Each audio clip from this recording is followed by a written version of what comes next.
इस वीडियो से पहले आई हैव अ ड्रीम चैप्टर के 2 पार्ट्स अपलोड हुए हैं। अगर आपने उन दोनों पार्ट्स को नहीं देखा है तो पहले आप उसे देख लीजिए। मैंने उन दोनों पार्ट्स का लिंक नीचे डिस्क्रिप्शन में दे दिया है और ऊपर आई बटन में भी दोनों पार्ट्स का लिंक दिया गया है। इन सारे वीडियोस में आपको हर चैप्टर का लाइन बाय लाइन एक्सप्लेनेशन मिलेगा, जिसमें जितने भी इंपॉर्टेंट वर्ड्स आएंगे उनको समझते हुए हम लोग आगे बढ़ते हैं। मैं हूं आपके साथ मलेंद्र और स्वागत करता हूं आपका 12english.com के इस यूट्यूब चैनल पर, जिसमें बुक के हर लाइन के एक्सप्लेनेशन के साथ हम लोग आपके बुक के चौथे chapter I have a dream को समझ रहे हैं और ये उसका तीसरा पार्ट है। चलिए इस चैप्टर को आगे समझना शुरू करते हैं। आगे मार्टिन लूथर कहते हैं, and as we walk we make the pledge that we shall always march ahead, we can not turn back. There are those who are asking the devotees of civil rights, when will you be satisfied? यहाँ एक शब्द use किया गया है walk. Walk का अर्थ होता है चलना या टहलना, आगे बढ़ना। प्लेज का अर्थ होता है शपथ लेना। ऑलवेज मीन्स हमेशा। मार्च मतलब होता है बढ़ना। अहेड यानी आगे। टर्न बैक यानी पीछे मुड़ना। टर्न मीन्स मुड़ना और बैक मीन्स पीछे होता है। और आस्क का अर्थ पूछना होता है। डिवोटीज कहा जाता है भक्तों को या उसके अनुयायियों को। सिविल राइट्स हमने पिछले वीडियो में देखा था, इसका अर्थ होता है नागरिक अधिकार। और सेटिस्फाई का अर्थ होता है संतुष्ट होना। यहाँ मार्टिन लूथर कह रहे हैं कि जैसे ही हम आगे बढ़ रहे हैं, एंड एज वी वॉक, जैसे जैसे हम लोग आगे बढ़ते हैं तो हम एक शपथ लेते हैं कि हम लोग हमेशा आगे बढ़ते रहेंगे। We can not turn back, हम लोग यहाँ से पीछे नहीं मुड़ सकते। हम लोग जो इस रंग की वजह से भेदभाव के लिए जो लड़ाई लड़ रहे हैं, इसमें ऐसा ना हो कि कुछ दूर तक जा करके कुछ समय तक इसका विरोध करके हम लोग बैठ जाएं। There are those who are asking the devotees, ऐसे भी लोग हैं जो इस नागरिक अधिकार आंदोलन के समर्थकों से पूछ रहे हैं कि आखिर तुम लोग संतुष्ट कब होगे? When will you be satisfied? We can never be satisfied as long as our bodies, heavy with the fatigue of travel, cannot gain lodging in the motels of the highways and the hotels of the cities. यहाँ पर जो words आए हुए हैं उसमें पिछले line की तरह ही यहाँ पर एक शब्द इस्तेमाल किया गया सेटिस्फाइड का, यानी संतुष्ट होना। बॉडी को तो शरीर कहते हैं। और फैटिक, फैटिक का अर्थ होता है थकान, ठीक है। ट्रैवल यानी यात्रा। गेन मतलब होता है हासिल करना। लॉजिंग यानी आवास, वहाँ रुकने का जगह होना। लॉज जैसे आप लोग पढ़ाई करने के लिए जाते हैं कहीं तो लॉज में आप रहते हैं, उसी तरह से। मोटेल्स, मोटेल शब्द 2 शब्दों से मिलकर बना होता है, मोटर और होटल। तो मोटर और होटल दोनों चीज की यहाँ पर सुविधा होती है, उसको मोटेल्स कहा जाता है। जैसे कि हाईवे पर जब आप चल रहे होते हैं तो वहां पर क्या होता है कि न केवल आपको रुकने के लिए बल्कि गाड़ी रखने के लिए भी जगह चाहिए होती है, तो उसे मोटेल कहा जाता है। और होटल्स तो हम लोग जानते ही हैं कि होटल यानी जहाँ पर केवल ठहरने की व्यवस्था होती है। कई होटल्स में पार्किंग भी होती है, लेकिन पार्किंग एक अलग चीज है। मोटेल्स यानी कि जहाँ पर कि मोटर और रुकने दोनों की सुविधा होती है। ओके, तो यहाँ पर वो मार्टिन लूथर जवाब देते हैं कि जब हमसे पूछा तुम लोग कब संतुष्ट हो जाओगे, we can never be satisfied, हम लोग संतुष्ट नहीं हो सकते। एज लॉन्ग एज, कब तक? जब तक कि हमारा जो शरीर है जो कि सफर की थकान से भरा होता है, बिल्कुल भारी हो चुका होता है, उसको मोटेल्स में, जो हाईवेज पर मोटेल्स हैं उसमें ठहरने की व्यवस्था न मिल जाए और शहरों में जो होटल्स होते हैं वहां रुकने की व्यवस्था न मिल जाए। कहने का मतलब ये है क्या कि उस समय क्या हुआ करता था कि अगर कोई काला आदमी है, निग्रो है, तो निग्रो को अगर रास्ते में रात हो गई सफर करते हुए तो उसे हाईवे पर मोटेल्स में रुकने के लिए नहीं दिया जाता था, ना ही शहरों में होटल्स में उन्हें रुकने दिया जाता था। इस वजह से क्या होता था, वो भारी थकान होने के बावजूद उन्हें रास्ते में ही अपना समय काटना पड़ता था, अपना समय गुजारना पड़ता था। सही तरीके से वो ना नींद ले सकते थे ना आराम कर सकते थे। इसलिए यहाँ पर मार्टिन लूथर ने कहा कि हम लोग तब तक संतुष्ट नहीं होंगे जब तक ऐसा चलता रहेगा, हमें बराबरी चाहिए। We cannot be satisfied as long as the Negro's basic mobility is from a smaller ghetto to a larger one. अब यहाँ पर कुछ शब्द आए हुए हैं, पहले उन्हें देख लेते हैं। जैसे कि पहला शब्द है आपके पास एज लॉन्ग एज, इसका अर्थ होता है जब तक की। मोबिलिटी, मोबिलिटी शब्द जो है ये मोबाइल से बना हुआ है। मोबाइल का अर्थ होता है चलता फिरता। आप लोग जो फोन इस्तेमाल करते हैं उसे मोबाइल नहीं बोलते बल्कि उसे मोबाइल फोन कहा जाता है। मोबाइल फोन यानी चलता फिरता फोन। पहले उसे क्या कहा जाता है? टेलीफोन। टेली का अर्थ होता है तार, तो टेलीफोन यानी जो फोन तार से जुड़ा हुआ हो, और मोबाइल फोन यानी ऐसा फोन जो चलता फिरता हो। तो मोबिलिटी यानी मूवमेंट, यानी एक जगह से दूसरी जगह तक जाना। स्मॉलर यानी छोटा। घेट्टो कहा जाता है जो झुग्गी झोपड़ी जो होते हैं, बस्तियां होती हैं, झुग्गी वाली बस्तियां, स्लम एरियाज, उनको घेट्टो कहा जाता है। अब यहाँ कहने की क्या बात हो रही है कि मार्टिन लूथर कहते हैं कि हम लोग तब तक सेटिस्फाइड नहीं होंगे जब तक कि जो नीग्रो लोग हैं उनकी जो बेसिक मोबिलिटी है, उनका जो एक जगह से दूसरी जगह तक अपना स्थानांतरण करने की जो बात आती है, वो एक स्मॉलर घेटो यानी कि एक छोटी सी बस्ती से, छोटी सी झुग्गी से बड़ी झुग्गी तक सीमित ना रहे। कहने का मतलब क्या है कि जब पहले के समय में किसी भी निगरो के पास पैसा हो जाता था, या वो मेहनत कर रहा है, मजदूरी कर रहा है, बहुत अच्छे से कमा खा रहा है, तो उसके पास कुछ पैसे जमा हो गए। अब वो अगर चाहता है कि वो एक शहर में घर ले ले, या फिर एक अच्छे से इलाके में अपना मकान बना करके रहने लगे, या कोई अच्छे इलाके में मकान बिक रहा है तो उसे खरीद के रहने लगे, तो ये सब कुछ मुमकिन नहीं होता था। होता क्या था कि आप पहले जब आपके पास पैसा नहीं था तो आप एक छोटी सी झुग्गी में रहते थे, और जब आपके पास पैसा हो जाएगा ज्यादा से ज्यादा आप एक बड़े लेवल की झुग्गी में चले जाएंगे, थोड़ा अच्छा जगह होगा, लेकिन झुग्गी झोपड़ी में ही आपको रहना पड़ेगा। तो ये होता था नीग्रो के साथ। तो वही यहाँ पर मार्टिन लूथर कह रहे हैं कि हम लोग तब तक सेटिस्फाइड नहीं होंगे, तब तक संतुष्ट नहीं होंगे जब तक कि ये जो बेसिक मोबिलिटी है वो उसी तक सीमित नहीं रहेगी। जब तक यहाँ तक सीमित है तब तक हम सेटिस्फाइड, हमें इस झुग्गी झोपड़ी से बाहर निकलने का रास्ता चाहिए। We can never be satisfied as long as a Negro in Mississippi cannot vote and a Negro in New York believes he has nothing for which to vote। यहाँ पर भी शब्द आए हुए हैं, जैसे as long as फिर से रिपीट किया गया यहाँ पर, तो इसका अर्थ तो हमने पीछे ही देखा कि जहां तक की। मिसिसिपी जगह का नाम है, वोट का अर्थ होता है मतदान करना, सेटिस्फाई का मैं हमने पहले ही देख लिया, संतुष्ट होना होता है, बिलीव यानी यकीन करना, नथिंग यानी कुछ भी ना होना। मीनिंग क्या निकलता है? मार्टिन लूथर कहते हैं आगे कि हम लोग तब तक सेटिस्फाइड नहीं होंगे, तब तक संतुष्ट नहीं होंगे जब तक कि जो मिसिसिपी के नेग्रो हैं, वहां जो रहने वाले नेग्रो हैं, वो वोट नहीं दे सकते। ऐसा कई जगह पर होता था कि नेग्रो लोग जो होते थे उन्हें वोट देने का अधिकार नहीं था, यानी कि सरकार चुनने का अधिकार नहीं था।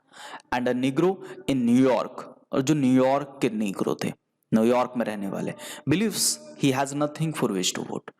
वो ये मानते हैं कि उनके पास तो कुछ है ही नहीं जिसके लिए वोट किया जाए। इसका मतलब ये हुआ कि जब सरकार बनती है तो उनके लिए कुछ भी नहीं किया जाता। होते हैं ना कि जैसे कि जब भी इलेक्शन आता है तो कुछ नेता लोग आते हैं आपके इलाके में, वो कहते हैं हम आपके लिए पुल बनवा देंगे, हम आपके लिए सड़क बनवा देंगे, हम आपके स्कूलों को अच्छा कर देंगे, हम आपके लिए हॉस्पिटल्स बनवा देंगे। तो लोग इनमें से जो चीज़ें उन्हें चाहिए होती है, कुछ लोग फ्री भी वादा करते हैं कि हाँ हम आपको फ्री में ये देंगे, फ्री में वो देंगे। तो जिन्हें जो चीज़ अपनी ज़रूरत का लगता है उसके अनुसार वो जाते हैं और वोट कर देते हैं। लेकिन न्यूयॉर्क के जो निग्रो थे उनके लिए तो कुछ होता ही नहीं था। कोई भी आकर के ये नहीं कहता था कि हाँ हम निग्रो के लिए ये करेंगे, या निग्रो लोगों को हम रहने के लिए ऐसा करेंगे, या उसके लिए स्कूल बनेंगे, या उसके लिए अस्पताल बनेंगे, या उन्हें नॉर्मली जीने का हक मिलेगा। तो उन्हें कुछ दिखता ही नहीं था। A negro in New York believes he has nothing for which to vote, यानी कि उन्हें लगता ही नहीं था कि कुछ भी है ऐसा जिसके लिए कि उन्हें वोट करना चाहिए।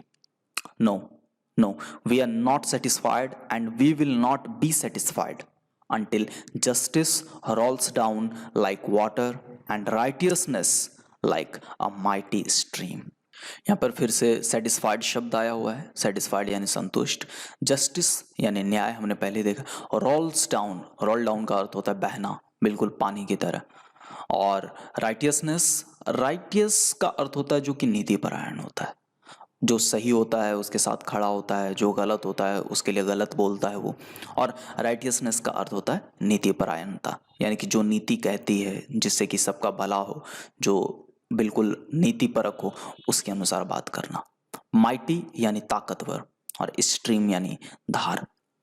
आगे मार्टिन लूथर कह रहे हैं कि नहीं, हम लोग तब तक संतुष्ट नहीं होंगे जब तक कि जो न्याय है, जस्टिस, वो बिल्कुल पानी की तरह ना बहने लगे। पानी की तरह बहने का अर्थ हुआ कि वो कभी भी किसी से इन्फ्लुएंस्ड ना हो, बिल्कुल निष्पक्ष तरीके से वो बहता रहे। और जो नीति परायणता है वो एक मजबूत धार की तरह हो, यानी कि एक बहुत विशाल धार जब चलता है तो वो उसके साथ आने वाला हर चीज को वो लेकर के चला जाता है। वो कभी भेदभाव नहीं करता कि क्या है बीच में क्या नहीं है। और सेम चीज होना चाहिए जब नीति परायणता की बात आती है। तो आप ये ना देखें कि ये काला है, ये गोरा है, ये नीग्रो है, ये वाइट है, ऐसा कभी नहीं होना चाहिए। I am not unmindful that some of you have come here out of great trials and tribulations. तो पहले इंपॉर्टेंट वर्ड्स को देख लेते हैं, जिसमें कि पहला वर्ड है हमारे पास अनमाइंडफुल। अनमाइंडफुल का क्या अर्थ होता है? माइंड का मतलब होता है मन, माइंडफुल यानी कि जिसका मन लगा हुआ वहां पर ध्यान हो, अनमाइंडफुल जिसके ध्यान में ना हो। यानी कि आई एम नॉट अनमाइंडफुल यानी ऐसा नहीं है कि मेरे ध्यान में नहीं है। और ट्रायल्स होते हैं जो कि बहुत ही ज़्यादा परेशानियों से निकल करके आते हैं, ठीक है, बहुत ही ज़्यादा मुश्किलों का सामना करना पड़ता है। ट्रिबुलेशंस भी परेशानियों को कहा जाता है, बहुत ही बड़ी गंभीर आपदाओं को ट्रिबुलेशंस कहा जाता है। तो यहाँ मार्टिन लूथर कह रहे हैं कि I am not unmindful that some of you have come here out of great trials and tribulations।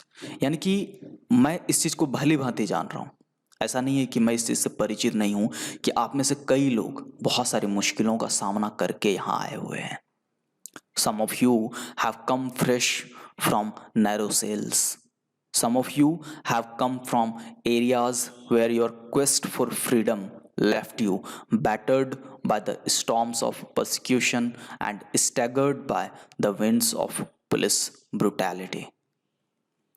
यहाँ पर जो वर्ड्स आए हुए हैं पहले उन्हें देखते हैं। जैसे कि एक यहाँ पर दिया गया नैरो, नैरो का अर्थ होता है सकरा, बहुत तंग टाइप का। और सेल्स यहाँ पर जेल को कहा जाता है, जेल की जो कोठरियाँ होती हैं उन्हें भी सेल्स कहा जाता है। और एरिया तो इलाकों को कहा जाता है। क्वेस्ट का अर्थ होता है खोज, फ्रीडम यानी आज़ादी, बैटर्ड का अर्थ होता है बिल्कुल तहस नहस हो जाना, और स्टॉर्म यानी आंधी, और परसिक्यूशन का अर्थ होता है प्रताड़ना, और स्टैगर्ड बिल्कुल छिन्न भिन्न कर देना, उसको विचलित कर देना पूरी तरह से। और विंड कहा जाता है जो आंधी होते हैं, तूफान होता है। और पुलिस तो जानते हैं हम लोग। और ब्रुटैलिटी कहा जाता है क्रूरता को, जो ब्रूट कहा जाता है जानवर को, और जानवरपन को ब्रुटैलिटी कहा जाता है। तो वो कह रहे हैं यहाँ पर कि मैं जानता हूँ अच्छी तरह से कि आप में से कई लोग यहाँ पर बहुत सारी मुश्किलों का सामना करके आए, और सम ऑफ यू, कुछ लोग तो यहाँ पर बिल्कुल अभी अभी come fresh from narrow cells, सकरी जेल की कोठरियों से अभी तुरंत निकल करके आए हुए हैं। और कुछ लोग यहाँ पर उन इलाकों से भी आए हुए हैं जहाँ पर कि आज़ादी की मांग ने उन्हें पूरी तरह तहस नहस कर दिया। जब हम आज़ादी की मांग करते हैं, कहीं पर विद्रोह करते हैं, तो हमारा दमन किया जाता है, persecution, and staggered by the winds of police brutality. और वहीं पर पुलिस की भी देखने को मिलती है, पुलिस बर्बर हो जाती है, वो हिंसक होकर के गोलियां चलाती है, कोड़े बरसाती है, जेल में डाल देती है। ये सारी चीजें देखने को मिलती हैं, और ये सब कुछ नेग्रो के साथ हो रहा था। You have been the veterans of creative suffering. Continue to work with the faith that unearned suffering is redemptive। यहाँ पर जो वर्ड्स आए हुए हैं उसमें से एक है वेटरन्स। वेटरन कहा जाता है अनुभवी को, ठीक है। जैसे कि कई बार आप देखिएगा कि शब्द मिलेगा वॉर वेटरन। वॉर वेटरन का अर्थ हुआ कि उसको युद्ध का अनुभव है, यानी उन्होंने कोई जंग लड़ी है, युद्ध का हिस्सा रहे हैं वो। क्रिएटिव सफरिंग, क्रिएटिव का अर्थ होता है रचनात्मक, सफरिंग यानी कि उस चीज से पीड़ित होना, कंटिन्यू यानी जारी रखना, और फेथ यानी विश्वास होना। अनअर्न्ड जो आपने कमाया ना हो, अर्न शब्द होता है, अर्न का अर्थ होता है कमाना, और अनअर्न्ड यानी जो ना कमाया गया हो, यानी कि जिसके आप हकदार नहीं हैं। और सफरिंग यानी उससे पीड़ित होना, वो जो आपको प्रताड़ना मिल रही है। रिडेम्पटिव, रिडेम्पटिव का अर्थ होता है जो आपको मुक्त करता है, किसी चीज से बाहर निकालना। यहाँ पर वो कह रहे हैं उन लोगों से जो वहां पर आए हुए हैं कि आप सभी लोग क्रिएटिव सफरिंग यानी कि ये जो झेलना पड़ा है आप सभी को, जो प्रताड़ना झेलनी पड़ी है, जो कष्ट झेलना पड़ा है, उसके आप अनुभवी रहें, लेकिन काम जारी रखिए। Continue to work with the faith, इस विश्वास के साथ कि ये जो आपके बिना उसके हकदार हुए, आप उस प्रताड़ना के हकदार नहीं थे, आपको इतना कष्ट नहीं मिलना चाहिए था, लेकिन जो आपको मिला है, आपको इतना विश्वास होना चाहिए कि ये जो कष्ट आपको मिला है ये आपको मुक्ति की तरफ लेकर के जाएगा। ये आपको मुक्त करता है। धीरे धीरे आप और भी ज़्यादा डर से, और भी ज़्यादा तकलीफ़ों से, और भी ज़्यादा अपनी घबराहट से मुक्त होने लग जाते हैं। आपको लगने लग जाता है कि ज़्यादा से ज़्यादा क्या होगा, चलो यही होगा ना, लेकिन हम इसको करेंगे, हमें ये चाहिए। आगे वो कहते हैं कि go back to Mississippi, go back to Alabama, go back to Georgia, go back to Louisiana, go back to the slums and ghettos of our northern cities, knowing that somehow this situation can and will be changed. आगे यहाँ पर जो words आए हुए हैं, जैसे कुछ कुछ शब्द हैं, जैसे मिसिसिपी, ये अमेरिका में जगह का नाम है, अलाबामा भी जगह का नाम है, जॉर्जिया भी, लुइसियाना भी, स्लम कहा जाता है जो गंदी छोटी बस्तियां होती हैं, और गेटोज भी कहा जाता है, बड़ी जो झुग्गी झोपड़ियाँ वाली बस्ती होती है उसे गेटोज कहा जाता है, और नॉर्दर्न यानी उत्तरी, सिटीज़ यानी शहर, और समहाउ किसी न किसी तरह, सिचुएशन यानी परिस्थिति, और चेंज यानी बदलना। तो वो अपने लोगों से कह रहे हैं गो बैक टू मिसिसिपी, मिसिसिपी आप लौटिए, अलाबामा लौटिए, जॉर्जिया लौट करके जाइए, लुइसियाना, और यानी जहाँ कहीं से भी आप आए, चाहे आप स्लम से आए हों, चाहे आप झुग्गी झोपड़ियों से आए हों, वहाँ जाइए और ये जानते हुए जाइए कि किसी न किसी तरह ये हालात जो हैं, दिस सिचुएशन कैन यानी ये बदल सकता है, एंड विल बी चेंज्ड यानी ये बदलेगा। Let us not वैलो in the valley of despair. यहाँ पर भी कुछ इंपॉर्टेंट वर्ड्स आए हुए हैं, जैसे कि एक शब्द है आपके पास वैलो, वैलो का अर्थ होता है लुप्त हो जाना, उस चीज में खो जाना, वैली यानी घाटी, और डिस्पेयर कहा जाता है निराशा यानी हताशा को। लोगों से कह रहे हैं कि हमें ये जो निराशा और हताशा की घाटी है, इसमें हमें खोना नहीं है, इसमें उलझ करके जिंदगी अपनी बर्बाद नहीं करनी है। आगे वो कह रहे हैं कि I say to you today my friends that in spite of the difficulties and frustrations of the moment, I still have a dream. It is a dream deeply rooted in the American dream. यहाँ कुछ शब्द हैं जैसे in spite of, in spite of का अर्थ होता है के बावजूद, और डिफिकल्टीज यानी कठिनाइयाँ, फ्रस्ट्रेशंस यानी उस चीज़ को लेकर के हताशा होना, मोमेंट यानी वो समय, ड्रीम कहा जाता है सपने को, ड्रीम डीपली रूटेड, डीपली यानी पूरी गहराई तक, रूटेड यानी उसमें जमा हुआ, अमेरिकन यानी अमेरिकी, और ड्रीम यानी सपना। वो कह रहे हैं अपने लोगों से कि I say to you today, आज मैं आपसे कहता हूँ मेरे दोस्तों कि इतनी कठिनाइयों और इतनी हताशा के बावजूद, इस समय इतनी हताशा है, इतनी कठिनाई है, उसके बावजूद I still have a dream, फिर भी मेरी आंखों में एक सपना है, फिर भी मैं सपना देखता हूँ। किस चीज का सपना? तो इट इज अ ड्रीम, ये सपना है जो अमेरिका के सपनों में बहुत ही गहराई से रचा बसा है। यानी हम जैसे अमेरिका का सपना देखते हैं, जिस तरह का अमेरिका हम बनाना चाहते हैं, उसी तरह के सपने से मेरा सपना जुड़ा हुआ है। I have a dream that one day this nation will rise up and live out the true meaning of its creed. We hold this truth to be self evident that all men are created equal. यहाँ पर शब्द जो आए हुए हैं उसमें है जैसे पहला शब्द ड्रीम यानी सपना, नेशन कहा जाता है राष्ट्र को, राइज अप यानी ऊपर उठना, लिव आउट यानी उस चीज को जीना, उस चीज को अंजाम देना, मीनिंग यानी अर्थ, क्रीड यानी उसका समुदाय जो वहाँ के लोग रहते हैं, ट्रुथ यानी सच्चाई, सेल्फ एविडेंट यानी खुद में ही सत्यापित होना, क्रिएटेड यानी बने हुए, और इक्वल यानी बराबर। मार्टिन लूथर कह रहे हैं कि मेरा एक सपना है कि एक दिन, मैं सपना देखता हूं कि एक दिन ये देश जो है, ये हमारा जो राष्ट्र है, ये उठेगा, और इसका जो ट्रू मीनिंग है, इसके समुदाय का, जो इसके लोगों का वास्तविक सेंस है कहने का, जो जिस बुनियादी सोच पर ये पूरा समाज, ये पूरा राष्ट्र टिका हुआ है, ये उसे जिएगा। और ये सोच क्या कहती है, ये समुदाय क्या कहता है कि हम सभी ये मानते हैं कि सच जो है वो सेल्फ एविडेंट होता है, वो स्वयं को प्रकाशित कर लेता है, वो सामने आता है। सच ये है कि हर इंसान, all men are created equal, हर इंसान बराबर है, किसी में कोई भेदभाव नहीं है, सभी एक समान बने हैं। आई have a dream that one day on the red hills of Georgia the sons of former slaves and the sons of former slave owners will be able to sit down together at a table of brotherhood. यहाँ एक शब्द है hills, हिल कहा जाता है पहाड़ी को। Slave गुलाम, honours मालिक, एबल यानी योग्य होना, लायक होना, ब्रदरहुड यानी भाईचारा।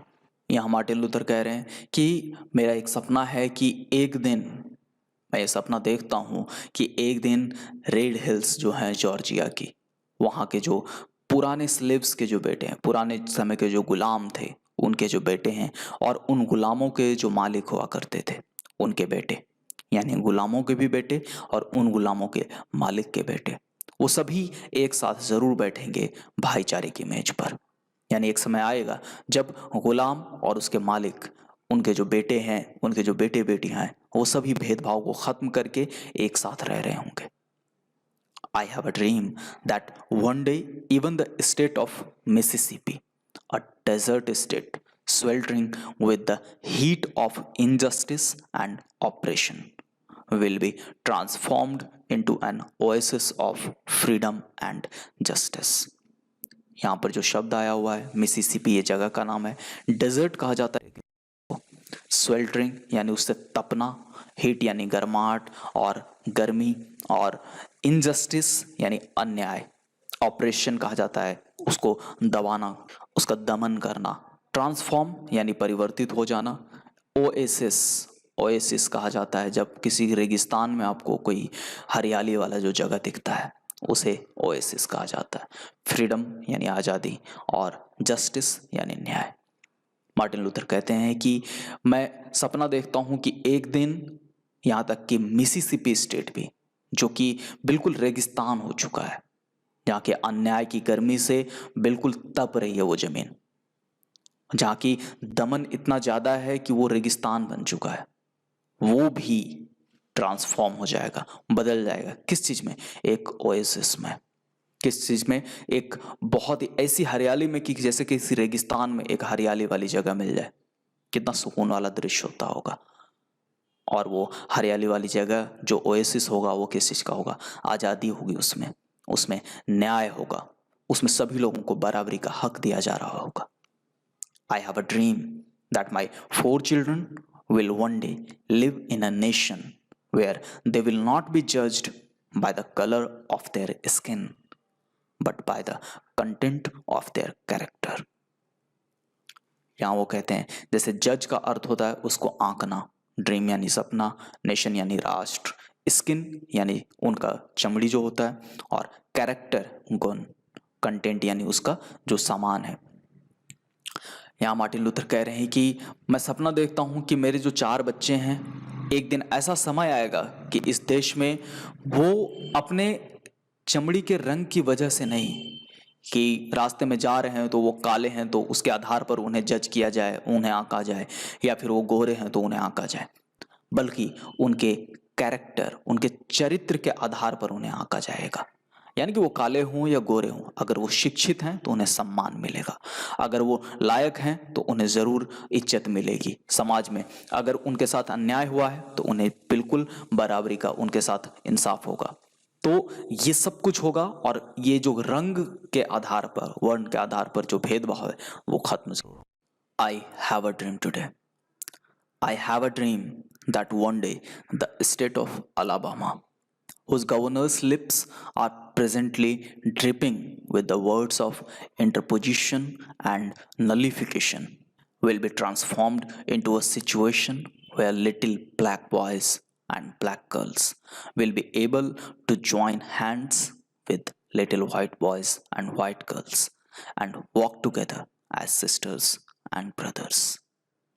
I have a dream today. इसमें जो इंपॉर्टेंट वर्ड्स हैं जैसे कि ड्रीम यानी सपना देखना, अलाबामा स्टेट का नाम है, गवर्नर यानी कि उसके जो राज्यपाल हैं, जो वहाँ के शासक हैं, और लिप्स यानी होठ, प्रेजेंटली वर्तमान में, ड्रिपिंग, ड्रिपिंग का अर्थ होता है बिल्कुल टपकना उस चीज से, इंटरपोजिशन का अर्थ होता है उसके बीच में दखल देना, और नलिफिकेशन का अर्थ होता है उस चीज को निरस्त करना, उस चीज को खत्म करना। इसके साथ ही एक शब्द और है यहाँ पर, ट्रांसफॉर्म यानी कि उसको बदलना, उसमें परिवर्तन आना, सिचुएशन यानी स्थिति, और बॉयज़ लड़के लड़कियाँ, जॉइन हैंड्स यानी हाथ जोड़कर, लिटिल यानी छोटे, टुगेदर यानी एक साथ, और ड्रीम यानी सपना देखना। यहाँ मार्टिन लूथर कहते हैं कि मैं आज एक सपना देखता हूँ। मैं सपना देखता हूँ कि एक दिन ये जो अलाबामा स्टेट है, जिसके गवर्नर के जो लिप्स हैं यानी उसके जो होंठ हैं, उससे अभी नफरत के और निगरों को मिटा देने के, उनके बीच में दखल देने के ये जो कि शब्द उनके मुंह से निकलते रहते हैं, ये जो इतने बुरे हालात हो चुके हैं, ये हालात एक दिन ज़रूर बदलेंगे। और ये हालात ऐसे होंगे जिसमें कि ये जो छोटे लड़के लड़कियां हैं, ब्लैक गर्ल्स ब्लैक बॉयज़, ये जो नीग्रो के छोटे बच्चे होते हैं, वो जो श्वेत के बच्चे हैं, जो अमेरिका के गोरे लड़के और गोरी लड़कियां हैं, जो कि छोटे बच्चे हैं, ये दोनों एक साथ चलेंगे भाई बहन की तरह, यानी कि दोनों मिलकर रहेंगे। कोई इनमें भेदभाव नहीं होगा कि दोनों अपने रंग को, अपने वर्ण को, अपने नस्ल को एक तरफ रख कर एक साथ काम करेंगे और आगे बढ़ेंगे। मैं सपना देखता हूँ इस चीज का आज। I have a dream that one day every valley shall be exalted, every hill and mountain shall be made low. The rough places will be made plain, and the crooked places will be made straight. And the glory of the Lord shall be revealed, and all flesh shall see it together. यहाँ पर जो शब्द आए हुए हैं उनमें जैसे एक शब्द है वैली। वैली का अर्थ होता है घाटी। एग्जॉल्टेड का अर्थ होता है उसको बराबर कर देना, उसको छांट करके बराबर करना। हिल यानी पहाड़ी, माउंटेन यानी पहाड़ जो चोटी है, और मिड लो यानी नीचे, रफ यानी खुरदरा, प्लेसेस जगह, और प्लेन यानी कि समतल, और क्रूक्ड कहा जाता है टेढ़े को, और स्ट्रेट यानी सीधा। ग्लोरी शान वैभव, और रिवील यानी जाहिर होना, उजागर होना सबके सामने। फ्लैश मांस को कहा जाता है, और टुगेदर यानी एक साथ।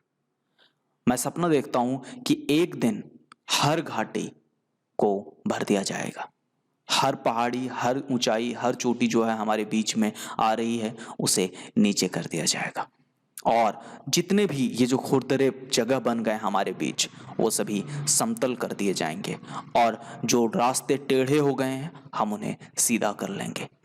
और ये सब कुछ जब होता है तो हम लोग उस ईश्वर की महिमा गा सकेंगे, क्योंकि उस ईश्वर की जो महिमा है वो हमारे सामने जाहिर हो जाएगी। और जिस दिन ऐसा होगा सारे लोग, सारे इंसान, सारे फ्लैशेस, जितने भी लोग हैं वो सभी इसे एक साथ देख सकेंगे। इस पैराग्राफ के ठीक बाद कुछ शॉर्ट क्वेश्चंस हैं जो आपके इस बुक में दिए गए हैं, और इन सारे शॉर्ट क्वेश्चंस का आंसर आपके पीडीएफ नोट्स में दिया गया है। आप इन क्वेश्चंस को एग्जाम में लिखने की प्रैक्टिस ज़रूर कर लीजिएगा अपने नोट्स से एक बार, ताकि एग्जाम में जब ये शॉर्ट क्वेश्चंस आते हैं तो आप उनका अच्छा आंसर लिख सकें। आपके पीडीएफ नोट्स में हमने बिल्कुल सही सटीक शब्दों में इन सारे क्वेश्चंस का आंसर लिखा बताया है। चलिए, हमने जहाँ तक पढ़ा वहाँ पर अगर उसमें से कुछ भी ऑब्जेक्टिव क्वेश्चन पूछा जा सकता है एग्जाम में तो उन्हें देख लेते हैं कि क्या क्या पूछे जा सकते हैं। जैसे पॉसिबल ऑब्जेक्टिव क्वेश्चंस की जब बारी आती है तो उसमें क्वेश्चन हो सकता है, they make a pledge that they shall always dash ahead. हमने बिल्कुल इस वीडियो की शुरुआत में देखा था कि वो एक प्लेज करते हैं कि हम सभी हमेशा किधर बढ़ेंगे, आगे की तरफ मार्च करेंगे, तो यहाँ पर मार्च अहेड होगा। Negroes could not gain lodging in dash of the highways। Highways पर क्या होते थे जिनमें कि निग्रोज को लॉजिंग नहीं मिलती थी, हमने इन्हें देखा था मोटेल्स। और एक और क्वेश्चन पूछा जा सकता है कि negroes basic mobility was from a smaller dash to a smaller one, larger one. तो यहाँ पर एक सेंटेंस आया हुआ था कि निग्रो लोग जो हैं वो तब तक संतुष्ट नहीं होंगे जब तक कि उनकी मोबिलिटी जो है वो एक स्मॉलर घेटों से लार्जर घेटों तक लिमिटेड नहीं रहती है, तो लिमिटेड रहती है। तो यहाँ पर इसका जो फिल इन द ब्लैंक्स है उसमें क्या भरेंगे हम लोग, गेटोज। और Negroes in dash could not vote, कहाँ के निग्रो जो थे जो कि वोट नहीं कर सकते थे, तो इसका आंसर था Mississippi. Martin Luther says unearned suffering is dash. Martin Luther ने एक जगह पे कहा है अपने लोगों से कि ये जो आपके साथ हुआ है, इतना जो ब्रुटैलिटी हुआ है, इसको आप एक फेथ बना करके आगे बढ़ो, इस विश्वास के साथ कि अनअर्न्ड सफरिंग यानी जिसके आप हकदार नहीं हो, जिसके लिए आपने कोई गलती नहीं की फिर भी आपको उसके लिए पीड़ा मिल रही है, कष्ट मिल रही है, तो ये पीड़ा, ये कष्ट रिडेम्पटिव होता है। Unearned suffering is redemptive. हम अगले लेक्चर में जो पैराग्राफ 27 तक इस चैप्टर को पढ़ेंगे, और वीडियो में अंत तक साथ बने रहने के लिए बहुत बहुत शुक्रिया।